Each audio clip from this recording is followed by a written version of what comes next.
Everyone, subject venture में आपका स्वागत है।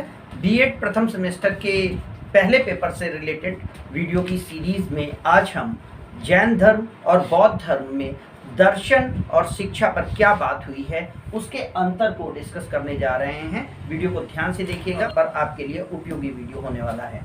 तो आइए देखते हैं। यूनिट 3 में शिक्षा और दर्शन है, जिसमें हमने पहले यहाँ पर अंतर का आधार लिखा है कि इन बिंदुओं के आधार पर हम बौद्ध धर्म में क्या बात कही गई है और जैन धर्म में क्या बात कही गई है, इस विषय को देखेंगे। यहाँ पर मैंने पहले से ही बहुत सारी चीजें नोट कर रखी हैं जिससे मैं आपको बहुत अच्छे से समझा सकूं। तो सबसे पहले बात करते हैं कि बौद्ध धर्म क्या कब आया और जैन धर्म कब आया। तो सबसे पहले आप ये समझ लें कि जो जैन धर्म है हमारा, जैन धर्म बौद्ध धर्म के पहले नहीं आया है, इसके पहले जैन धर्म आया है। चूंकि 850 ईसा पूर्व ऋषभ देव जी के द्वारा इसे तैयार किया जा चुका था, यानी इसकी जो स्थापना है जैन धर्म की वो ऑलरेडी ऋषभ देव के द्वारा हो गई थी, आपको पता होगा। और उसके 24वें तीर्थंकर जो थे वो थे महावीर स्वामी जैन, जिनका जन्म 599 ईसा पूर्व में हुआ था और मृत्यु इनकी 527 ईसा पूर्व हुई है। इनको जैन धर्म को प्रमुख बनाए जाने और जैन धर्म को प्रसिद्ध बनाए जाने या जैन धर्म को प्रमाणिक बनाए जाने का श्रेय जाता है। यानी जैन धर्म को इसके पहले बहुत ज्यादा वैल्यू नहीं मिल रही थी, इनको वैल्यू दिए जाने के कारण महावीर स्वामी जैन को जैन धर्म के प्रवर्तक के नहीं बल्कि स्थापित करने वाले के रूप में जाना जाता है।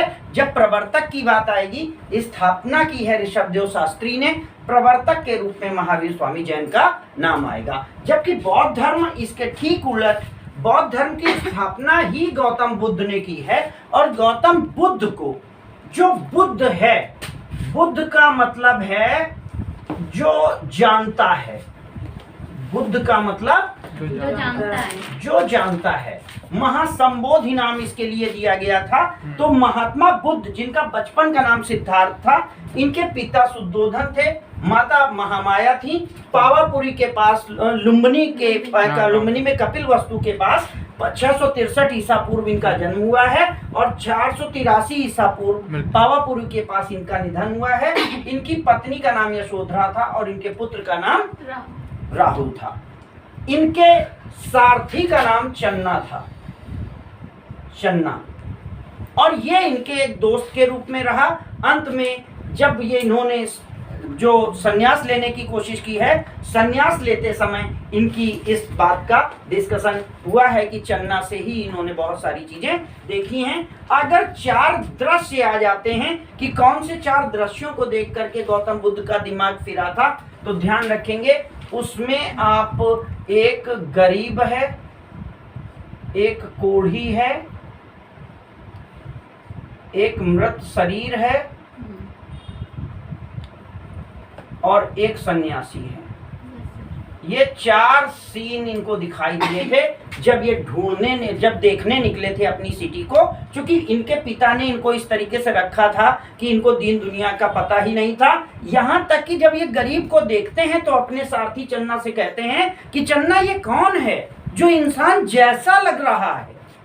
यद्यपि इंसान है नहीं, क्योंकि इंसान तो हम लोगों जैसा खूबसूरत होता है। तो चन्ना ने ये बात कही कि महाराज, ये सिर्फ एक वयस्क व्यक्ति, अधिक उम्र का व्यक्ति है, इसके अलावा कुछ नहीं है। तो इनका पूछना था कि क्या अगर ज्यादा उम्र तक हम जिएंगे, हमारी वो सुंदर सुंदर नर्तकियां जिएंगी, यशोधरा जिएंगी, तो क्या ये चीज, ये अंतर, ये एज हमारे लिए भी है? और जब इन्हें ये पता चला कि हाँ, हर इंसान का हश्र यही है, तो इनको दुनिया से और दुनिया की खुशियों से विरक्ति हो गई। और ये कहा जाता है कि उसके बाद इन्होंने संन्यास लेकर के महासंबोधि प्राप्त की। 35 वर्ष की अवस्था में बोध गया में इनको पीपल के वृक्ष के बरगद के वृक्ष के नीचे जो इनको ज्ञान मिला, उसे महासंबोधि के नाम से जाना जाता है। इसके बाद ये बुद्ध कहलाए। यानी इसके पहले इनका नाम सिद्धार्थ था, लेकिन उसके बाद इनको बुद्ध के नाम से जाना गया, जिसको कि ज्ञान की प्राप्ति हो चुकी है। तो अब चलते हैं कि शाखाओं में क्या स्थिति है। तो शाखाओं के तौर पर जो हमारा बौद्ध धर्म है वो 3 शाखाओं में बटा है, हीनयान, महायान और वज्रयान। हीनयान महायान बुद्ध के समय में ही आ चुके थे। हीनयान का मतलब जो केवल बुद्ध की शिक्षा को फॉलो कर रहे हैं, बुद्ध को बहुत ज्यादा भक्त के उसके रूप में नहीं देख रहे हैं। जबकि महायान वो हैं जो महा मतलब होता है विशाल, जो महान है, और यान मतलब होता है वाहन, यानी विशाल वाहन जो तुम्हें भवसागर पार कराएगा वो होता है महायान। तो महात्मा बुद्ध एक महायान के रूप में इन लोगों को मिलते हैं, और जो बुद्ध को भगवान जैसे मानते हैं, उनको शिक्षा मानते हैं और उनको भक्ति सिद्धांत के अनुसार पूछते हैं, उनको हम महायान कहते हैं। इसके बाद तीसरा, महात्मा बुद्ध की मौत के बाद 7वीं शताब्दी के आसपास बौद्ध धर्म में वज्रयान भी आया, जिसने कि जादू टोना और आडंबर का प्रयोग बौद्ध धर्म में होने लगा। तो इस तरीके से बौद्ध धर्म की शाखाओं में हीनयान, महायान और वज्रयान आएगा। जबकि यही हम जैन धर्म की शाखाओं में अगर देखते हैं तो जैन धर्म की जो शाखाएं हैं, यहाँ पर मैंने शायद नहीं लिखा है, शाखाएं जो हैं इनकी वो श्वेतांबर और दिगंबर के रूप में है। श्वेतांबर और दिगंबर। तो श्वेतांबर जो लोग हैं वो सफेद वस्त्र धारण करने वाले व्यक्ति हैं, जो सफेद वस्त्र धारण करते हैं, और दिगंबर जो होते हैं वो दिशाओं को अपना वस्त्र समझते हैं, दिशाओं को ही वस्त्र समझते हैं, और इस कारण ये नग्न अवस्था में रहते हैं। इनको ही नागा बाबा कहा जाता है। तरुण मुनि स्वामी जैन वगैरह को आपने देखा होगा, ये इन्हीं के उसमें इसी संप्रदाय से हैं। तो दिगंबर वो लोग हैं जो वस्त्रों को धारण नहीं करते हैं, श्वेतांबर वो हैं जो सफेद वस्त्र धारण करते हैं। अब बात आती है साहित्य की। तो जैन बौद्ध धर्म का जो साहित्य है वो 3 भागों में बटा है, जिसमें विनय पिटक, शुद्ध पिटक, अभिधम्म पिटक है। यानी त्रिपिटक बौद्ध धर्म की जान है। इसमें विनय पिटक में विनय का मतलब कर्टसी, विनम्रता, आचार विचार सिद्धांत जो धर्म के हैं, धम्म के हैं, संघ के हैं और जीवन के हैं, उनका संकलन किया गया है विनय पिटक में। बुद्ध की शिक्षाएं, उनके उपदेश, उनकी स्थितियां, उनके जीवन से संबंधित कुछ घटनाएं शुद्ध पिटक में संकलित की गई हैं। और अभिधम्म पिटक में बौद्ध धर्म से रिलेटेड इसके पहले बुद्ध की जो जीवन की इतिहास है और पंचतंत्र की कहानियां, जिसमें जानवरों के बारे में कहानियां हैं, वो सारी कहानियां अभिधम्म पिटक के उसमें हैं। अभिधम्म पिटक बाद में 5 भागों में विभाजित है। जबकि यहाँ पर जैन धर्म जो है वो आगम साहित्य के रूप में संकलित किया गया है। बाकी जैन धर्म में बहुत बड़े साहित्य की कहीं पर कोई रचना नहीं की गई है। मूल सिद्धांत क्या है? प्रतीत समुप्तवाद। ये क्या है?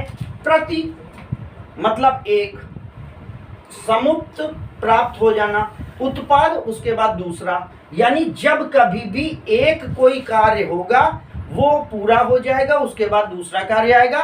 यानी जिंदगी में लगातार आप कार्यों की उत्पत्ति, एक कार्य का होना, परिणाम आना, फिर दूसरा कार्य होना, फिर परिणाम आना, तीसरा कार्य होना, इस तरीके से जिंदगी में क्रम अनुसार चीजों का आगे बढ़ते जाना। प्रतीत समुप्तवाद का मतलब है इसके 3 उद्देश्य अंग दिखाए गए हैं कि दुनिया में दुख है।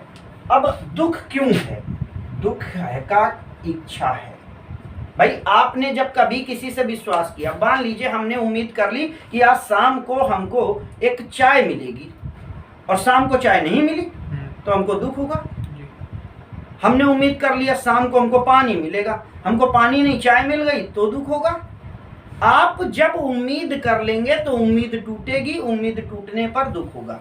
और जब आप उम्मीद नहीं करेंगे तो जो मिलेगा वो एक सरप्राइज होगा, आश्चर्य होगा, और आश्चर्य हमेशा सुख देगा। तो इस तरीके से हमको इच्छा नहीं करनी है। पहली चीज इच्छा नहीं करनी है। दूसरा दुख का कारण है, बताया दुख का कारण क्या है?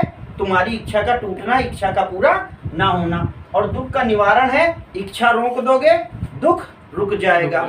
समझ में आई कि नहीं आई? इसीलिए बौद्ध धर्म अष्टांगिक मार्गों की ओर चलता है और आपको आगे ले जा करके इच्छाओं के दमन की बात करता है कि आप इच्छाओं का दमन करते रहें, बहुत ज्यादा आप चीजों के बारे में न मांगे और न जानने की कोशिश करें, तो आप एक अच्छे व्यक्ति हो सकते हैं, संतुष्ट व्यक्ति हो सकते हैं। उसके बाद अष्टांगिक मार्ग है। अष्टांगिक मार्ग क्या है? 8 चीजें बताई गई हैं जो सम्यक होनी चाहिए, कंट्रोल होनी चाहिए, ठीक है ना। तो वो चीज सम्यक ज्ञान, सम्यक आचरण, सम्यक धर्म, सम्यक चरित्र, ये 4 तो ऐसे हैं, लेकिन उसके अलावा सम्यक वाक होनी चाहिए, बोलना, सम्यक दृष्टि होनी चाहिए, सम्यक सोच होना चाहिए, सम्यक जीवन होना चाहिए और सम्यक आचार होना चाहिए। तो इस तरीके से 8 उन्होंने चीजें बताई हैं जिनके आधार पर आप जिंदगी को अच्छाई की ओर ले जा सकते हैं और अंत में जिंदगी का उद्देश्य याद रखिएगा, यहाँ पर जिंदगी का उद्देश्य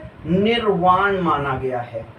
निर्वाण, निर्वाण का मतलब जन्म वृद्धि, हाँ मोक्ष, जन्म और मृत्यु के चक्र से मुक्ति, ठीक है। और इसी को जैन धर्म में निग्रंथ कहा गया है। क्या बोला गया है? निग्रंथ। निग्रंथ यानी आप जिंदगी से मुक्त हो जाते हैं। अब यहाँ पर मूल सिद्धांत ये हो गए। यहाँ पर बात करते हैं मूल सिद्धांतों में क्या चीज आती है, तो इसमें स्यादवाद है और पंच महाव्रतों का पालन है। तो यहाँ पर पंच महाव्रत बहुत इंपॉर्टेंट है, इन पर एक बार चर्चा कर लेते हैं और मैं यहाँ इनको लाल पेन से एक बार अंडरलाइन कर देता हूँ। ये पंच महाव्रत, ये आपके क्वेश्चंस बनेंगे ही बनेंगे, मैं ये बात कहना चाहता हूँ। पंच महाव्रत क्या है, ध्यान दे लीजिएगा। इसमें चूंकि इनका अर्थ आप नहीं लिख पाएंगे, शॉर्ट में आएगा तो अर्थ पूछा जाएगा। तो सबसे पहले है सत्य। अब यहाँ पर हम इसके आगे इनके पंच व्रत लिख रहे हैं कि इनके पंच व्रतों का नाम क्या है। तो पंच महाव्रत जो हैं उनमें सत्य मतलब है झूठ ना बोलना, झूठ ना बोलना, ये याद रखिएगा पहला।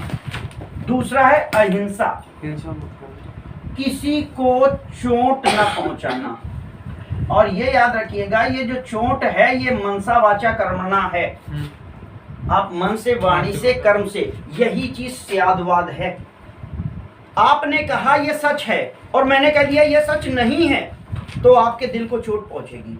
मुझे ये कहना चाहिए कि ये सच हो भी सकता है और नहीं भी हो सकता है, यानी हम हार्डली किसी बात को ना कह के सीधे कन्फर्म किसी बात को ना कह के सीधे ना कहें, व्यक्ति का दिल दुख सकता है, व्यक्ति को चोट लग सकती है।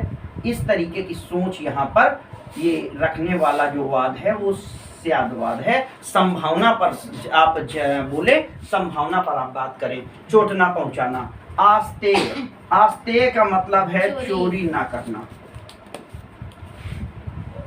अपरिग्रह, संग्रह ना करना, जरूरत से ज्यादा चीजें आप ना रखें, संग्रह ना करना।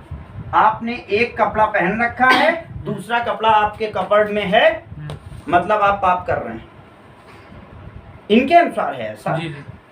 और ब्रह्मचर्य, ये बात आप समझ सकते हैं, इंडल्ज ना होना मतलब संबंध ना रखना मैरिज के बिफोर, तो ये ब्रह्मचर्य है, यानी महिला से संबंध ना रखना, ठीक है। लेकिन ये ध्यान रखिएगा, मैं ये नहीं कह रहा हूँ कि महिला से संबंध ना रखना, ब्रह्मचर्य रहते हुए ना रखना, ब्रह्मचर्य महिला से संबंध ना रखना, ठीक है ना। तो ये 5 चीजें हो जाती हैं। उसके बाद बात आती है कि धर्म, बौद्ध धर्म में शिक्षा किस तरीके की है, बौद्ध धर्म क्या शिक्षा देना चाहता है। तो बौद्ध धर्म में वस्तु जगत और मानसिक जगत दोनों सत्य हैं, यानी एक कल्पना लोक भी सत्य है और एक वस्तु जगत जो दुनिया में हम देख रहे हैं ये भी सत्य है। आत्मा परमात्मा की आध्यात्मिक सत्ता नहीं है। यहाँ पर ध्यान दीजिएगा, इन्होंने दर्शन की बात को मना कर दिया।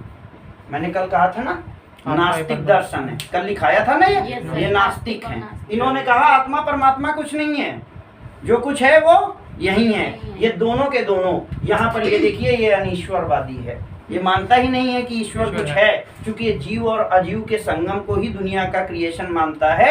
ये मानता है कि एक से दूसरी तरीके से कॉम्बिनेशन बनते बनते आपस में दुनिया बनती और बिगड़ती रहती है। दुनिया में विचार बनते रहते हैं। जैसे कि यहाँ पर लिखा है ना, संसार दो भागों में बटा है, जीव और अजीव। इसमें जीव जो है, जो मेरे अंदर का मैं, तुम्हारे अंदर का जो वो तुम, और जो अजीव है उसको पुद्गल, आकाश, धर्म और अधर्म 4 भागों में बांटा गया है। ये ध्यान रखिएगा। हमने कहा, हमारा वैदिक साहित्य क्या कहता है, जीव है, उसके बाद क्षिति जल पावक गगन समीर है। ये कह रहे हैं पुद्गल, आकाश, धर्म और अधर्म है। ये 4 चीजें हैं, बाकी नहीं। पुद्गल क्या है? ये पुद्गल उनके कहने का मतलब पुंगर के उसमें है, कर्म से रिलेटेड, कर्म फल की बात की इन्होंने की है। पदार्थ है पुद्गल। पुद्गल का मतलब पदार्थ, ठीक। तो वस्तुतः पदार्थ हैं। तो अब यहाँ पर आध्यात्मिक सत्ता नहीं है, ये बात इन्होंने कही। अंतिम उद्देश्य निर्माण की प्राप्ति है। दुनिया में जन्म मृत्यु होती रहती है। जब जन्म होगा दुख आएगा, तो दुख से बचने का उद्देश्य है कि आप जन्म ना लें और ईश्वर में विलीन हो जाएं। लेकिन ईश्वर का मतलब जीव और अजीव, आप उसमें चले जाएं। निर्माण हेतु अष्टांगिक मार्ग अपनाना है, ये इन्होंने कहा। त्रिरत्न का पालन करें, सम्यक ज्ञान, सम्यक आचरण, सम्यक चरित्र। ये ध्यान रखिएगा। ये भी मैं यहाँ पर लिख रहा हूँ, ज्ञान, आचरण और चरित्र। ये एक बात ये ध्यान रखिएगा, ये सम्यक ज्ञान की बात कर रहा है। बौद्ध धर्म के अनुसार अगर आप चीज का वास्तविक ज्ञान नहीं रख रहे हैं तो भी आप पाप कर रहे हैं, ठीक है ना। चीजों को जानिए। अब यहाँ पर शिक्षा, जैन धर्म क्या कहता है? जैन धर्म के अनुसार शिक्षा अनीश्वरवादी धर्म है, ये यथार्थवादी दर्शन है जैन धर्म। इसकी शिक्षाएं, ठीक है। परम लक्ष्य कैवल्य की प्राप्ति है, और जो कैवल्य है वो निग्रंथ हो जाना है, ज्ञान पाकर के दीन दुनिया से अलग हो जाना है। प्रमाणिक ज्ञान ही सत्य है। मैंने कहा ना, दर्शन नहीं मानता ये नहीं मानता है कि कोई ईश्वर है, ये नहीं मानता कि कोई अजीब चीज है, कोई ये नहीं मानता कि कोई एक सत्ता है। विश्व प्राकृतिक और जैविक वस्तुओं के मिश्रण का परिणाम है जो यहाँ पर आ रहा है। और नेक्स्ट, पंच महाव्रत, जो कि ये हैं, इनका पालन करके कैवल्य की प्राप्ति कर सकते हैं। यानी अगर आप झूठ नहीं बोलते हैं, किसी को चोट नहीं पहुंचाते हैं, चोरी नहीं करते हैं, संग्रह नहीं करते हैं, और महिलाओं से ब्रह्मचर्य रखने तक संपर्क नहीं रखते हैं। अब अगर आप बिल्कुल ब्रह्मचर्य में चले जाएं शुरुआत में ही, इसी कारण ये दिगंबर कपड़े नहीं पहनते। इनका कहना ये होता है कि मनुष्य उस जगह को ढकने की कोशिश करता है जो गंदी होती है। जब चीज में गंदगी है ही नहीं तो फिर हम उसे ढके क्यों? यानी हमारी इंद्रियों में ऐसा कुछ नहीं है, जब गंदी सोच ही नहीं है, जब कोई भावना ही ऐसी नहीं है, तो फिर हमें इस तरीके के कवरेज की जरूरत नहीं है।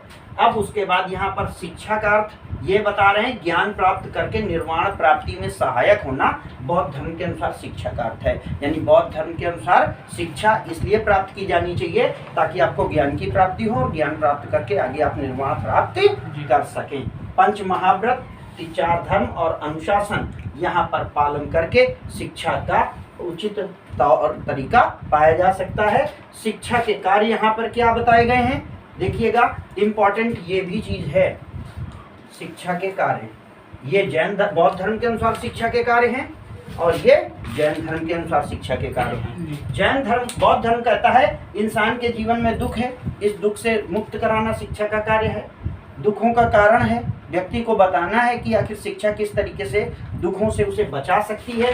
दुखों का अंत संभव है, यानी शिक्षित व्यक्ति इस चक्कर में ना पड़ करके अपने दुखों का अंत कर सकता है। और दुखों के अंत का उपाय अष्टांगिक मार्ग है, जो सम्यक आचरण, ज्ञान, चरित्र बताया, उसके अनुसार आप पालन करें। यहाँ पर कार्य क्या है? यथार्थ का ज्ञान कराना। मतलब शिक्षा व्यक्ति को ओरिजिनल हकीकत का ज्ञान कराती है। जो शिक्षित होता है वो जान जाता है कि दुनिया में क्या चीज़ जरूरी है और क्या चीज़ आवश्यक है। दूसरा है संपूर्ण व्यक्तित्व का विकास करना, सम्यक दर्शन का विकास करना। व्यक्ति के अपनी खुद की सोच डेवलप करने का प्रयास कराया जाना चाहिए। संपूर्ण व्यक्तित्व का विकास होना चाहिए। सामाजिक क्षमता का विकास हो, यानी व्यक्ति समाज में किस तरीके से रहे। ये नहीं कह रहा है कि आप दुनिया छोड़ दें, क्योंकि दुनिया में भी रहना है। तो वो कह रहा है कि सामाजिक क्षमता का विकास कैसे किया जाए, ये विकसित करना शिक्षा का उद्देश्य है। और मोक्ष की प्राप्ति में साधक बनना, यानी इन सब व्यक्ति को इस तरीके से शिक्षा प्राप्त करनी चाहिए कि अंततः वे अपने ज्ञान को बढ़ाता बढ़ाता। जैन धर्म में एक व्रत है, वो है संलेखना व्रत। ये व्रत आप नोट कर सकते हैं। आपका जो चंद्रगुप्त मौर्य था, हाँ उन्होंने सब यही किया। उसने इसी तरीके से अपनी जिंदगी त्यागी थी।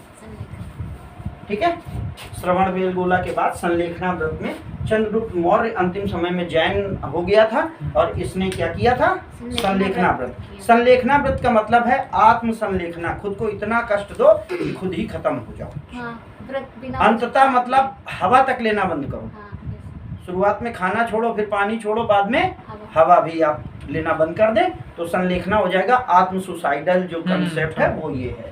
ठीक है ना। तो उसके बाद छात्र का कर्तव्य क्या है? उपसंपदा संस्कार बौद्ध धर्म में होता था। उपसंपदा संस्कार में ध्यान रखिएगा कि बच्चे को सिर के बाल मुड़वा करके हाथ में पाटी लेकर के गुरु के पास ले जाते थे और गुरु उनसे पूछता था तुम कस्य शिष्या अस्ति, तुम किसके शिष्य हो? तो वो कहता था भवताम, आपका।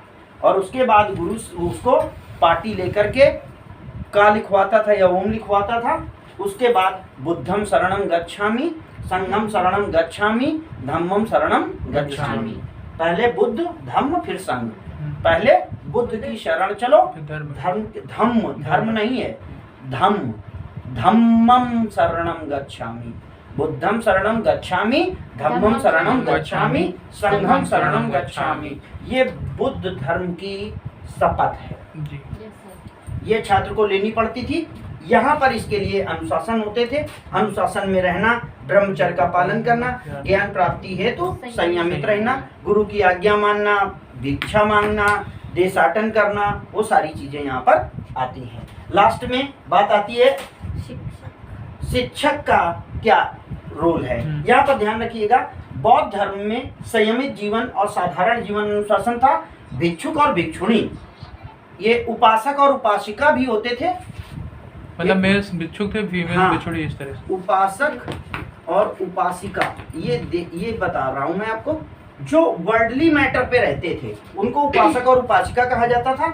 जो प्योर सन्यासी हो जाते थे उनको भिक्षु और भिक्षुणी कहते थे। और जो अध्यापक है, अध्यापक एक गुरु के रूप में छात्र के चारित्रिक विकास को करने का प्रयास कराने वाला एक व्यक्ति है। और यहाँ पर भी शिक्षक गुरु के रूप में है।